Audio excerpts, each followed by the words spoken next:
राजगीर के convention centre में आयोजित जदयू के व्यावसायिक उद्योग एवं शिक्षा प्रकोष्ठ के संयुक्त पदाधिकारियों के प्रशिक्षण सह कार्यकर्ता सम्मेलन का आज आयोजन किया गया। सम्मेलन का उद्घाटन जदयू के राष्ट्रीय अध्यक्ष राजीव रंजन उर्फ ललन सिंह ने किया। इस अवसर पर जदयू के राष्ट्रीय अध्यक्ष राजीव रंजन ने कहा कि भाजपा के शासन में देश का संविधान खतरे में है। उन्होंने यह भी कहा कि इंडिया गठबंधन से भाजपा में आज घबराहट है। उन्होंने इस उपलब्धि के लिए बिहार के मुख्यमंत्री नीतीश कुमार की सराहना की और कहा कि नीतीश कुमार ने ही देश के विपक्षी दलों को एकजुट करने का काम किया है। उन्होंने कहा कि भाजपा में भ्रष्टाचार, परिवारवाद और तुष्टीकरण से भरा हुआ है। मोदी सरकार ने आम जनता को सिर्फ ठगने का काम किया है। वहीं जदयू के राष्ट्रीय अध्यक्ष राजीव रंजन ने कहा कि मोदी सरकार ने काला धन लाने की बात कही थी, लेकिन उनके शासन में विजय माल्या, नीरव मोदी, मेहुल जोशी हजारों करोड़ रुपए लेकर विदेश भाग गए। भाजपा के शासन में सरकारी विभाग में नियुक्तियों पर प्रतिबंध लग गया था। उन्होंने जदयू के कार्यकर्ताओं को सतर्क और सजग रहने की बात कही। हम लोग तो इस देश का जो संविधान है कि सर्वधर्म का सम्मान होगा, उस देश के सम्मान की रक्षा कर रहे हैं। हम लोग तो इस सम्मान की रक्षा कर रहे हैं, संविधान की रक्षा कर रहे हैं, और आप संविधान मोदी जी के नाम से लिखना चाहते हैं, इतिहास को बदलना चाहते हैं, हर काम अपने खाते में करना चाहते हैं। अब इंडिया गठबंधन बना, इंडिया गठबंधन नहीं है, उसका नाम है INDIA, Indian national developmental inclusive alliance. तो अविश्वास प्रस्ताव पर बहस हो रहा था, कौशलेंद्र जी तो थे ही, बहस हो रहा था अविश्वास प्रस्ताव पर, तो अविश्वास प्रस्ताव पर बहस हो रहा था, तो आपको अपना उपलब्धि न बताना चाहिए था कि भाई 9 साल में हमने यही काम किया।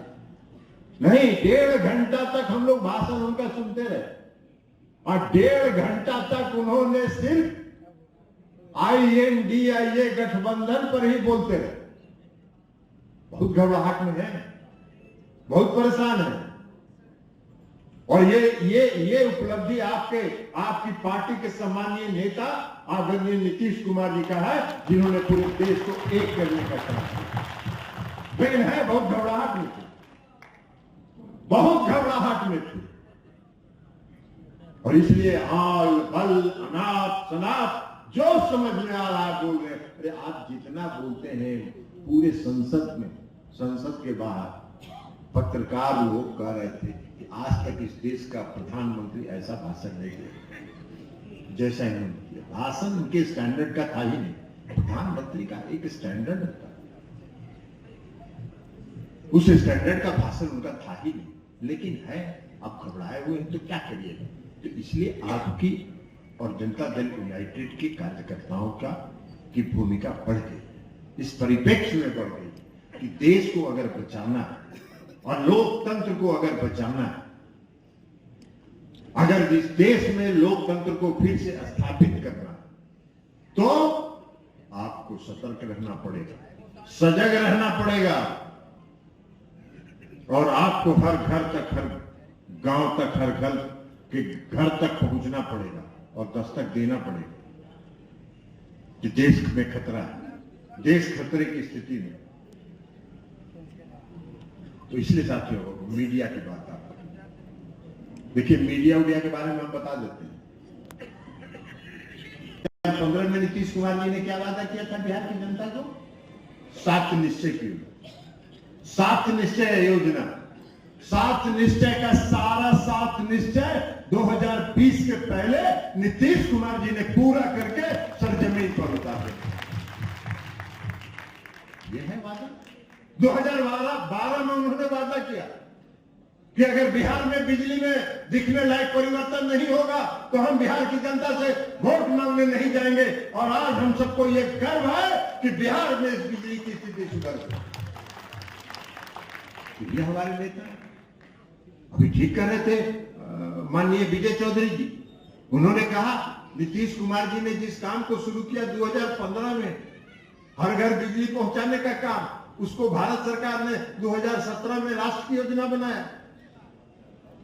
जो उन्होंने हर घर नल का जल योजना 15 में शुरू किया, उसको 2020 में भारत सरकार ने अपने 19 में अपनी योजना बनाई।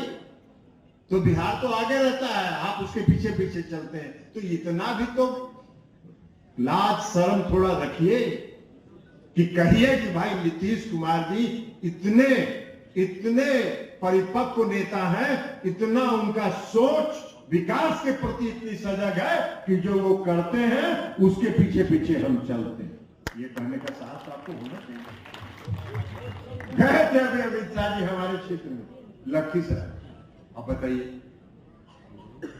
अपना तो कुछ काम बोले नहीं, अपना तो कोई काम नहीं बोले। हमारे ही क्षेत्र में गए थे लखीसराय, और उन्होंने कहा कि मुंगेर में इंजीनियरिंग कॉलेज मोदी जी की सरकार ने खोला कि नहीं खोला, मुंगेर में मेडिकल कॉलेज मोदी जी की सरकार ने खोला कि नहीं खोला, हर घर में नल का जल पहुंचा देने का काम मोदी सरकार जी ने किया कि नहीं किया। अरे भाई, ये तीनों योजना में 1 रुपया आपका नहीं लगा हुआ है। अमित शाह जी, 1 रुपया भी आपका नहीं लगा हुआ है। ये नीतीश कुमार जी ने अपने बलबूते पर खोला, और मैंने उसी समय उनको जवाब। तो अपना पीठ थपथपा है। अभी देखिए, 3 दिन पहले आया है, 3 दिन पहले आया है अभी एक सीएजी का रिपोर्ट। सीएजी होता है कंट्रोलर एंड ऑडिटर जनरल, जो सरकार के सभी विभागों का लेखा जोखा का हिसाब देखता है। अभी सीएजी का रिपोर्ट आया, हम कहीं टीवी पर देख रहे थे, और क्या कहा सीएजी ने कहा है? सीएजी ने कहा है कि मालूम है, आयुष्मान भारत की योजना इन्होंने चलाई, बड़ा पीठ थपथपाते थे, बहुत पीठ थपथपाते थे। आयुष्मान भारत योजना हमने चला दिया, 5 लाख लोगों को मिलेगा और अपना इलाज कराइए, कार्ड बनाइए। इसी तरह आगे भी नालंदा से जुड़ी खबरों को जानने के लिए इस चैनल को लाइक करें, शेयर करें और कमेंट करें और सब्सक्राइब करना ना भूलें।